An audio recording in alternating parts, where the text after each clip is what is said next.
Chris Gunzz here with the great Lupe Contreras, great ring announcer. And Lupe, the great events happening Saturday. What do you think of the Floyd Mayweather Canelo Alvarez fight coming up? Well, you know what? It's definitely interesting, to say the least. There's a lot of hype going around. I was recently in Mexico last weekend, and basically that's what everybody was talking about. If you think they're promoting it here, boy, you should see it down there.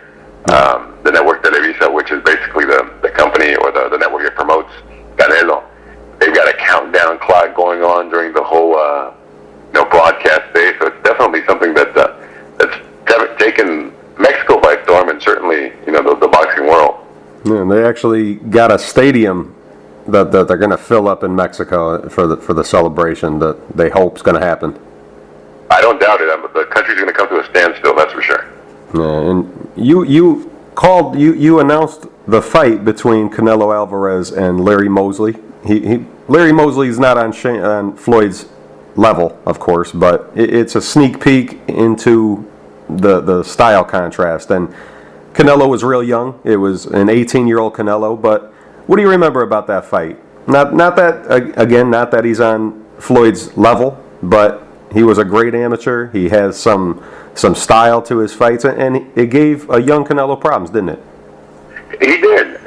There was a lot of factors in that fight, and I think you make a great point. It is a preview, very similar style to what Floyd has. Obviously, as you said, Floyd is a very different fighter than Larry Mosley, but they certainly share some similar qualities.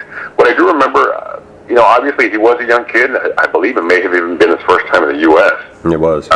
So there was a lot of pressure on him. He was making his big debut. He came in with some hype on our show, and I remember him working Larry Mosley. Larry Mosley has a tight defense. He was connecting some shots. The thing that helped Canelo in that fight, I believe, is Mosley doesn't have a great deal of power. He's a guy with probably single-digit knockouts in his career, and he certainly was well into his. At that point, I would call Larry a seasoned veteran. Mm-hmm. And I think just getting through Larry Mosley's defense was difficult for him at the time. Certainly now, Canelo has matured both as a fighter and as a person.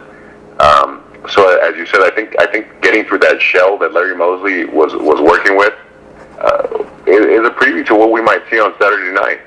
Yeah, that was a 21-0-1 Canelo with 15 knockouts. I'm sure you're watching the All Access on Showtime. What do you see in Canelo that's changed since then? Of course, he matured, got bigger, filled out. What I see mostly about him is just how media savvy he is. He seems extremely comfortable in front of a camera. Mm-hmm. He seems to be growing into the whole aspect of just being not only a boxing celebrity, but in Mexico, a real media celebrity. I remember when he first came to the U.S. on our show, I had a brief conversation with him, and the guy was as timid as could possibly be.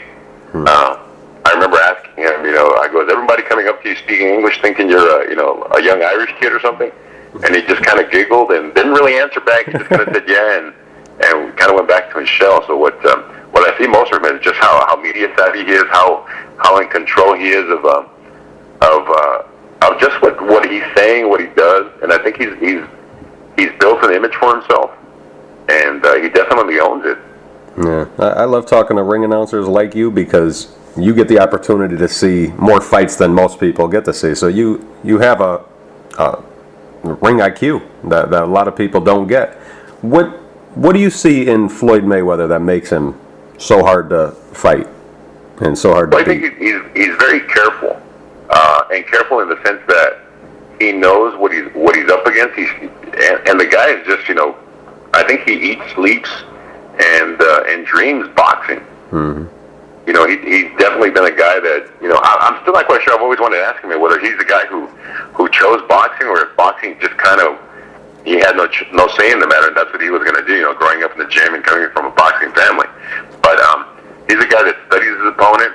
I think he really, really cares about how he looks and how he performs in the ring, and I think he really sticks to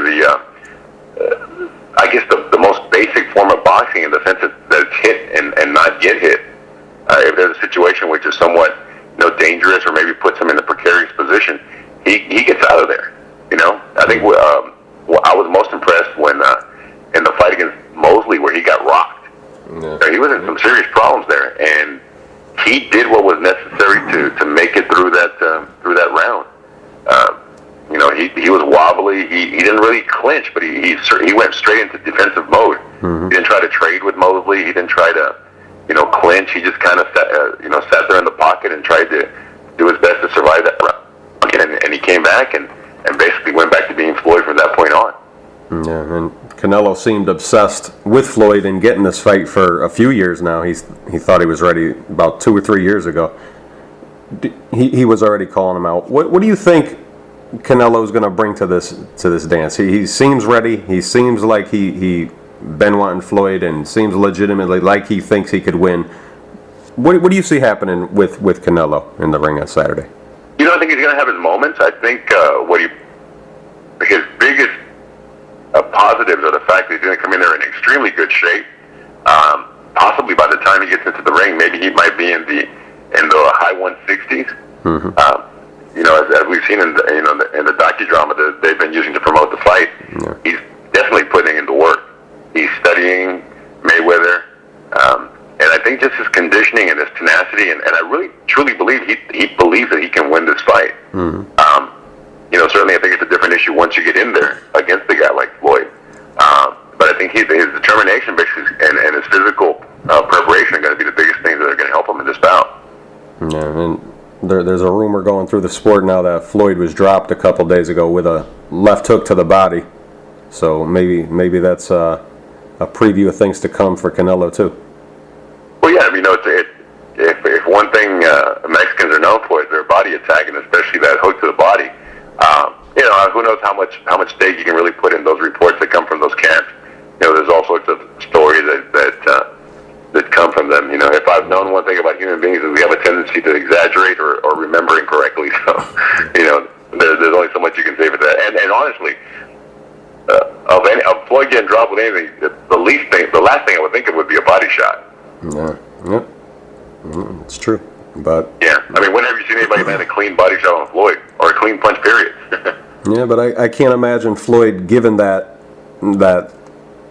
rumor about himself. I can't imagine him wanting to have people believe he was hurt in any way. He doesn't like. I can't imagine him giving a sparring partner the satisfaction of him taking a knee. You know, yeah. It just doesn't sound right to me. Yeah, it's strange, but stranger things happen, and he's getting up there in age too. So maybe he's ripe for the taking. And I mean, you know, that goes back to I'm not sure if you're old enough to remember. You remember the rumors of Tyson getting knocked out in sparring and so on and so forth. So you know, there was always been stuff like that before. So I heard one rumor of Tyson when he was young getting knocked down, and I know it was true because Oliver McCall did it, and Tyson admitted it. So Tyson will tell you the truth about anything. Floyd would rather cover it up. So yeah, there we go. And when it comes down to it, what's your prediction for Canelo versus Floyd? You know, I see it being. It's not an extremely daring prediction. I think Floyd is gonna win by unanimous decision. Mm-hmm. I think Canelo will have his moments, but I think you basically have the Mexican brawler against the technician.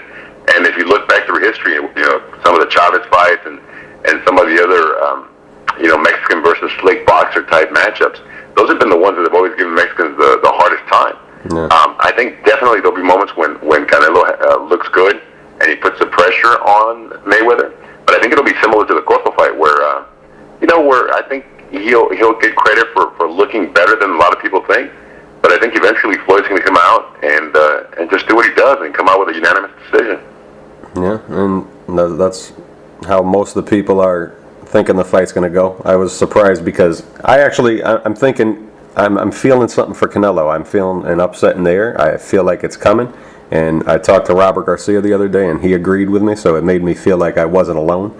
So I'm going on record. I'm saying I think Canelo's going to win the fight on Saturday. I feel like Floyd might be getting a little long in the tooth, and I think he's ready to go.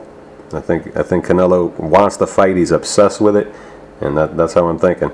And well, I think one thing that history has proven is if you stay in the ring long enough, everybody loses. Yeah. I don't care how great you are. Yep. You know, whether it's it's a shadow of what you once were, or the fact that you're going to make a mistake. Mm-hmm. We saw it happen with Roy Jones. We saw it happen with Tyson. We saw it happen with Ali, and I don't see why Mayweather would be any different. What I'm hoping for is a fight that lives up to the hype. As I've always said, what's good for boxing is good for me, and certainly that's what I'm looking forward to. That's right. And it's a great fight, but they expect it to be overshadowed by what most people are thinking is the best fight on the card, the Lucas Matisse, Danny Garcia unification fight. What do you think's happening in that fight, Lupe? You know what? I think that's a great fight as well. I think people want to see a brawl in the main event, which I don't think they're going to get, but I think you might get a brawl in the co-feature. You got Danny, who's a guy that, he's a classic boxer puncher, and you got the wrecking machine, which is, Matisse, that's coming at him. Something's got to give it a certain point. I don't think I've ever seen Matisse even rocked in any of his bouts.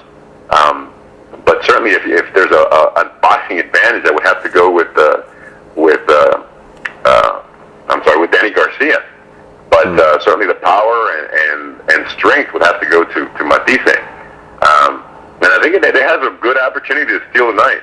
And I know most hardcore boxing fans are really looking forward to that. Obviously, you have a lot of aspects. You got Garcia's dad, who certainly is not shy in front of a microphone or a camera, and with a lot of bold statements. So you got that being factored in. So I think it's bound to be an entertaining fight. And what do you think is going to happen? What do you see the result being?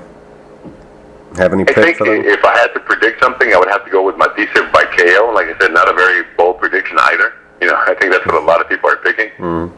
But I think it'll be a very entertaining fight while it lasts. And if Danny fights smart, I think he does have the potential to possibly be able to outbox Matisse. But he's going to have to stay away from those power shots, and I don't know if he'll be able to do that. And there you have it, the great ring announcer Lupe Contreras. I appreciate your time, Lupe, as always. Thank you, my friend. All right, thanks, Chris.